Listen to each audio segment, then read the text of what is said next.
Hey everyone, if you want to make your resume stronger by adding the right skills in resume.com, you're in the right place. In this video, I'll show you step by step how to add skills in resume.com in 2026.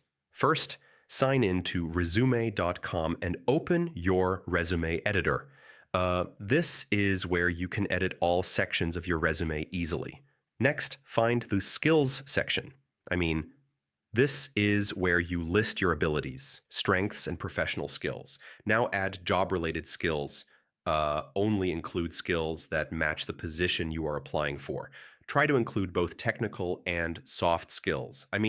This gives your resume a balanced and more professional appearance. Avoid adding unnecessary or random skills.